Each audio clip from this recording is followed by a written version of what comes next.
So the NBA tries to spice stuff up in the summer with trades and moving pieces and all this stuff. But there's a different type of ball that's back, and I think summers are going to be pretty dope with it. Ty Bob, or no, Sean, tell us about it. We got slam ball coming back. And Yeah. if you have never heard of slam ball, do yourself a favor and go watch a video right now. It's a mix of basketball and football. Oh, and there's On some trampolines on the court. trampolines. It A is little bit of everything. phenomenal. It I is hope it one of the sticks. coolest things. I hope it stays around because that is entertainment.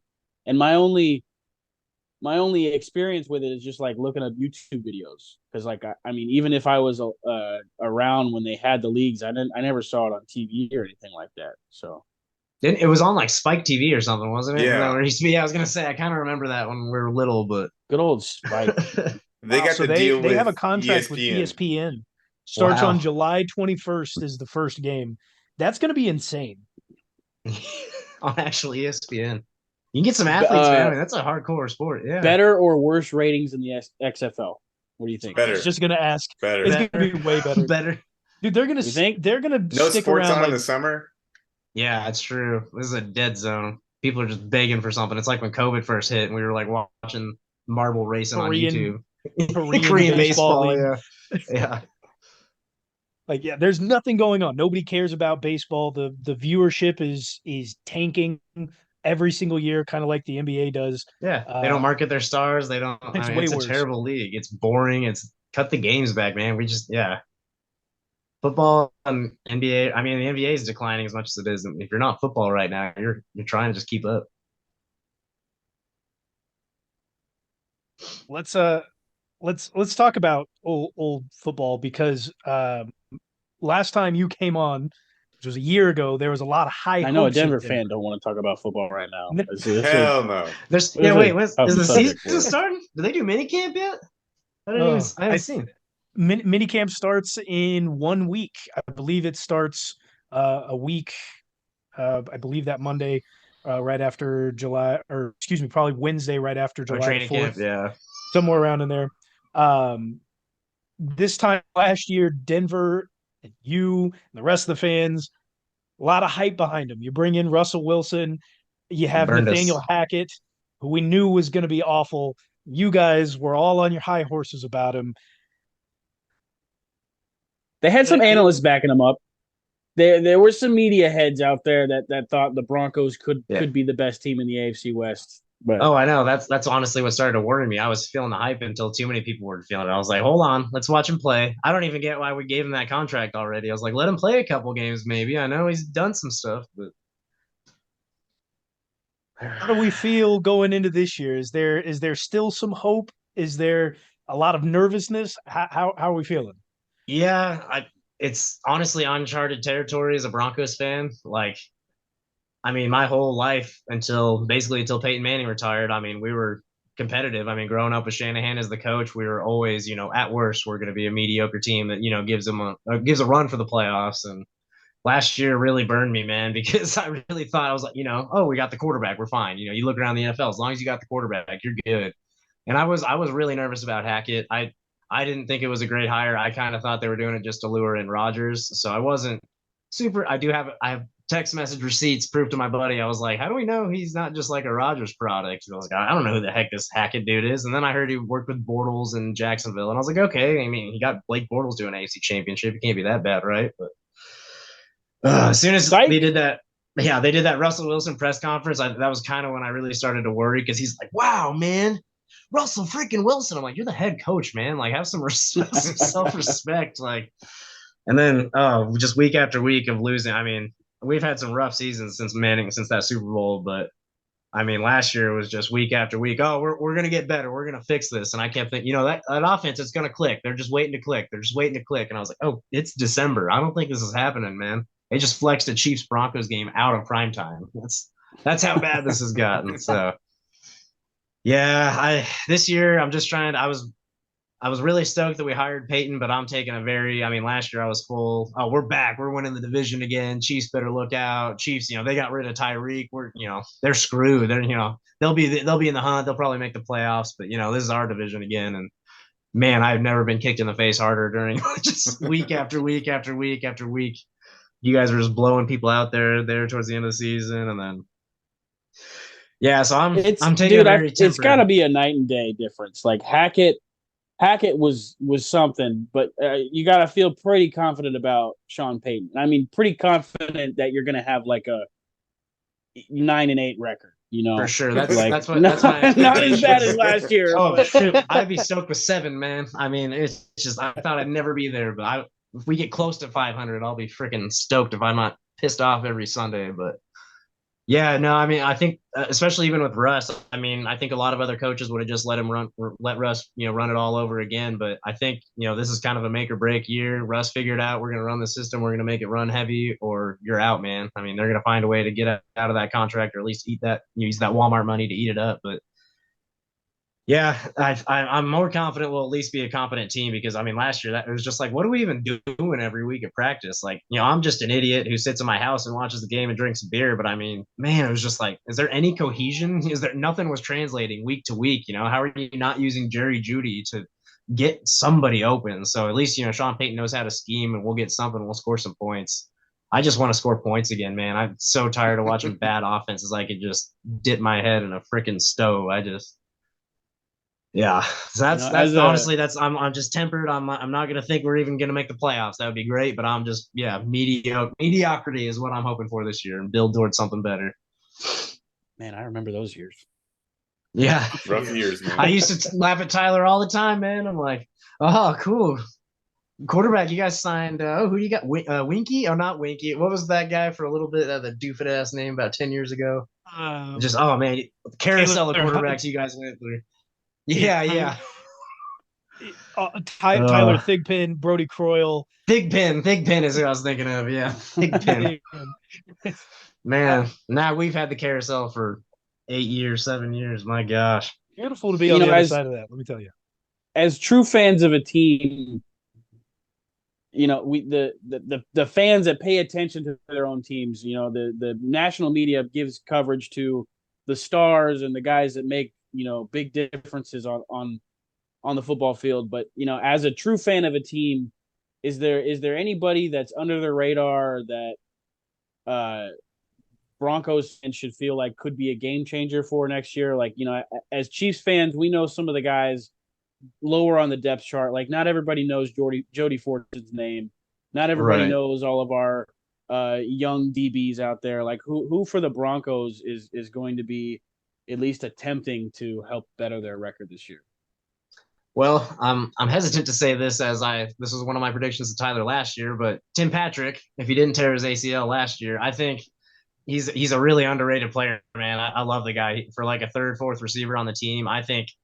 Honestly, I think if we traded Cortland Sutton, I would put Tim Patrick as probably our second best receiver on the team if he can come back from that ACL. I mean, that's a big if, but he's just a big physical dude. He reminds me a lot of like a bigger Rod Smith, and Rod Smith was my favorite receiver growing up. I mean, just, was just out there, not afraid to block, not afraid to get physical, made catches in traffic. Wasn't the fastest guy on the field, wasn't going to run anybody over, but he's just, I think if our receiving room is actually going to get better, I think that's going to be a big deal. Receiver wise too, I mean, Marvin Mims, it's not necessarily under the radar, but I mean, that's our top pick in the second round. I watched him out in OU for a while here these last couple of years. So if we can just get a decent punt return game again, and I'm talking literally decent, just don't fumble it and maybe get a couple of yards here and there, that's another thing that's just been god awful for the Broncos for years now. So offense wise, probably those guys. Man, we didn't bring in a whole lot. I'm a big fan of, speaking of you guys, Samaje Perine. I'm glad we brought him in. Nobody knows what's going to happen at running back there with our guy on the bench with his, speaking of ACL tears. So I'm trying to think anybody else. Our O-line is just question marks across the board. Perine, while bigger in stature, feels like a add. Yeah, for sure. Like someone who's not going to start at running back, but definitely going to make a difference. Yeah, not your bell cow, but catch the Yeah, passes, he's man. made a If your huge guy goes difference for down, Cincinnati yeah, for a while. for I sure. think He's gonna. he'll probably take a larger role at least at the beginning of the season, just due to Javonte Williams Yeah, tearing his ACL last year. Like I think he'll probably be more of what that bell cow is, maybe for the for first sure, 3-4 weeks as they start to integrate Javonte back into the system. for sure, And for that sure. was Because that's. go ahead. I was just gonna say Javante. They're saying he was doing full drills in camp, and I'm like, man, he's still 8, 9 months from an ACL. That's a running back, and I mean, he's a tough. He's a downhill runner who depends on using those knees. So I hope he can come back right away, but I don't see it. It's going to take at least a month or two to get him back in real, NFL shape. So I mean, it for could be sure. just like AP. Yeah, Just it could be. 8, 9 I mean, months. that's the dream. Freak athlete. Yeah, I won't say this to most Denver fans, but this is something that I believe, like down in my heart, is that you guys will probably end up being the second best team in the AFC West this year. And I I have know a feeling. I was kind of on the high horse last year with Russell coming in, and then you kind of learn everything that's going on. It's like, okay, Nathaniel Hackett really is a dumbass. He doesn't know what he's doing. Yeah, There are rumors that, when he's the quarterback coach in Green Bay, that he just pulls out board games. They literally don't go over film or anything. They just play board games while doesn't they're in a surprise me. meeting. You got Russell Wilson. You find out at the end of the season that like his best friend, who's also his mental coach, died from cancer, and before the season even started. So that's a big hit just to the mentality of a guy who leads a team and has to know everything and has to learn a brand new system. You've got your offensive line that's injured left and right. Whether they're good or not, you don't even get the opportunity to see. You lose your bell cow and a running back. You lose probably your second best receiver in Tim Patrick. Your defense starts going left and right, and then you trade away Bradley Chubb. Like, I think a lot of that there is probably ineptitude from the coaching staff was there, but also just riddled with injuries. So I think, Yeah, barring injuries of last year's massive stature, I think the Broncos line up across the board with the AFC West, and you look at the Raiders, and that's a trash yeah. franchise. That's Always gonna be will last be. place. Like we can all agree on that one. Yeah, And then you've got the Chargers, which you never know what you're going to get out of them. They're going to always Charger, and Brandon Staley, the head coach, seems like he doesn't know what he's doing for at least 50% of the games out there. I So can't believe Hey. he's still there. I can't believe he survived. you've He's got the running edge out at of head time. coach. He is. That's the preseason Super Bowl champs right there you're talking about. Oh, every year, every But year, man. This Chargers team stays healthy, man. I missed my chance to jump in there because you started talking about cancer, and it didn't just seem like the right. But I heard that Nathaniel Hackett was actually playing board games on the sideline last year. That's why his mind really was. He was there towards the end. Once they took away play calling and game management, I don't know what he was doing there those last few games. I'm like, what is he doing? What does the head coach do? We got Jerry Rossburg managing the game. You're not calling plays. What do you do? What do you do here, man? Ugh.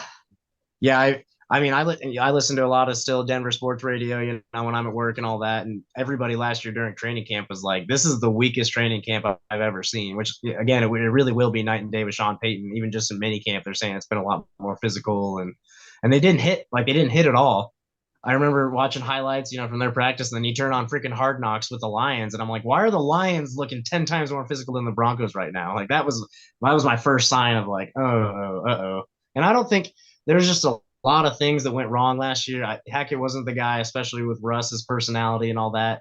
I don't think it was fair to put Russ against Seattle in that first game. Like I think that honestly, like I'm not going to say that spiraled the whole season from game one, but that was a terrible start. I mean, you're trying to get offensive cohesion with your guys, getting used to your new team, and they send him right back there where he just gets booed. And I mean, and then the 69 whatever yard field goal we tried to kick to win the game. I mean, it was just the whole thing was a mess to start from the very get. So yeah, I think having a competent coach, I agree. That's really kind of where I'm predicting. I think it's going to, obviously, y'all are going to win the damn division again. We're gonna take a timeout What's here, up? E. We're gonna take a timeout, E. I think they need to call a timeout. Timeout. Yeah. Time out. Time out. Time out. Time out. No, Why aren't they calling a timeout? Minute clock. Still got a minute on the clock, right? What are we doing here? Oh, every Broncos fan on earth going. First "Timeout, game of the what? season, What?" and that's just like the most memorable moment. I feel Oh my like God. Yeah. Peyton. Still. Just, what are we doing Time here? out. Timeout. He's like, guys, basic football. I've never Basic seen football." somebody like a color commentator or like anybody commentating on a game at all ever get that upset. at the Yeah. game they're watching. Like that's Yeah. not all professionalism out the window. And Yeah, I you can don't see his mind it at homers, all. and he's just like, man, this is my team. We can't be this stupid. Come on. I was the quarterback of this team. Really? We don't. It's clock management. Like, yeah, it was doomed from the start, man. So I really do. Like I say, I kind of agree with you. Like, y'all are going to win the damn division. I think it's going to be between us and the Chargers. Probably steal a wild card if they can actually come up and get something together. Maybe we, go 9-8, 10. Maybe I think it's going to take 10 wins in the AFC to get a playoff spot, probably. But if they can do that, maybe. And then Raiders in the basement. I think we can all agree on that one. If they even have a quarterback, Jimmy G Who can even knows? pass a We got to physical. figure that right? one out. These two boys were flaming me before you jump in, Sean, because I got to get here because my guy Kyle covered me with Marvin Mims, and these two right here flamed me right before the draft when I said that I would have taken Marvin Mims in round 2, possibly even late round 1, and that I said by the end of the season Marvin Mims will be the number 2 wide receiver for the Denver Broncos. I think it's possible, man. Number 2? He would have been I think by the end of the year, he really could be. I mean, it'd be between him and Patrick. They're going to trade one of those guys. And man, he was really talented. Like last year looked a lot worse, but I think Dylan Gabriel was a bad quarterback. I mean, he's not a bad quarterback, but he's not a good quarterback, not a good throwing quarterback. Yeah, just got murdered. I mean, OU was just not the team they've been last year. They're rebuilding with Venables, and 2 years ago, man, in that system with Lincoln Riley, I mean, with 2 different quarterbacks, he looked awesome with Caleb Williams. And some of those, like, for a little guy, he's physical. I mean, he makes some of those high point catches for a dude who's not, not a big physical guy. So I think put up 1,000 yards with Dylan Gabriel in a terrible offense and a bad system and a bad year where they went 6-6. So in the Big 12. Yeah, that's fair. That's fair. As it stands right Mahomes now, came though, from the you Big still 12. have Cortland Sutton, Tim Patrick, and Jerry Jeudy, right?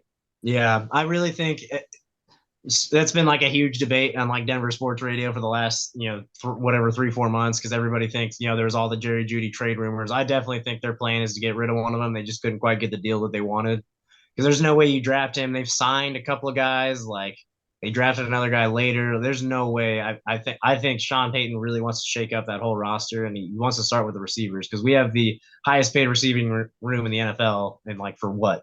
Like looking at last year, like what did that get us? So granted, Patrick was hurt, but yeah. So now I got a good question. That's a shitty wide receiver room to be the highest paid. I'm sorry.